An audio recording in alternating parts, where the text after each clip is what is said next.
আপনি কি জানেন হুম। কিয়ামতের আগে এক ভয়ঙ্কর প্রতারক আসবে যে মানুষকে বিভ্রান্ত করবে, এমনকি অনেকে তাকে ঈশ্বর মনে করবে। হ্যাঁ, আমি দাজ্জালের কথা বলছি। আজকের ভিডিওতে আমরা জানবো দাজ্জালের আগমন, তার ফিতনা এবং কিভাবে আমরা বাঁচতে পারি।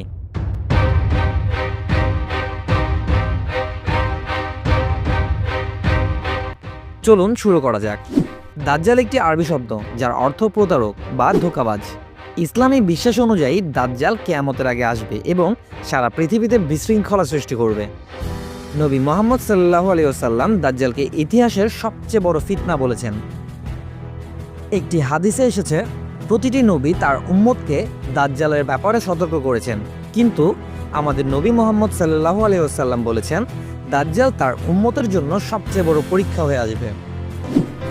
নবী সাল্লাল্লাহু আলাইহি ওয়াসাল্লাম বলেছেন তার একটি চোখ অন্ধ থাকবে, তার কপালে কাফির লেখা থাকবে।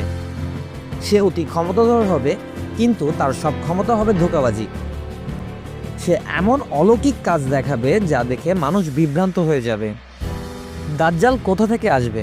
বিভিন্ন হাদিসে বলা হয়েছে সে খোরাসান, বর্তমান ইরান আফগানিস্তান অঞ্চল, অথবা ইয়াহুদিয়া নামক স্থান থেকে আত্মপ্রকাশ করবে। প্রথমে সে সাধুর মতো আচরণ করবে, তারপর ধীরে ধীরে তার আসল রূপ প্রকাশ করবে। সে এমন সব কাজ করবে যা মানুষকে বিশ্বাস করতে বাধ্য করবে যে সেই সত্যি ঈশ্বর, যেমন বৃষ্টি নামানো, মৃতকে জীবিত করা, খাদ্যের অভাব মিটিয়ে দেয়া। দাজ্জালের সবচেয়ে ভয়ানক ফিতনা হলো সে মানুষের সামনে জান্নাত ও জাহান্নামের মতো কিছু তৈরি করবে, কিন্তু বাস্তবে তা উল্টো হবে। দাজ্জাল যখন তার সর্বোচ্চ ক্ষমতায় থাকবে তখনই ঈসা আলাইহিস সালাম পৃথিবীতে অবতরণ করবেন। তিনি দামেস্কের পূর্ব দিকে অবতরণ করবেন এবং মুসলিম বাহিনীর নেতৃত্ব দিয়ে দাজ্জালের বিরুদ্ধে যুদ্ধ করবেন।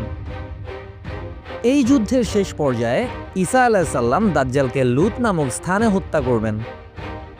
নবী সাল্লাল্লাহু আলাইহি ওয়াসাল্লাম আমাদের দাজ্জালের ফিতনা থেকে বাঁচার কিছু উপায় শিখিয়েছেন।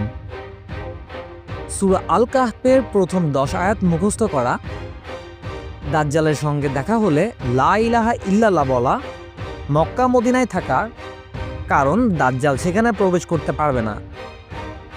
দাজ্জাল আমাদের জন্য সবচেয়ে বড় পরীক্ষা হতে যাচ্ছে। আমরা কি প্রস্তুত?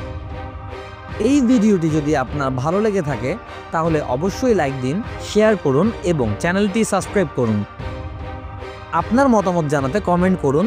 দাজ্জাল সম্পর্কে আপনি কি ভাবেন? আল্লাহ আমাদের সবাইকে হেফাজত করুন। আমিন।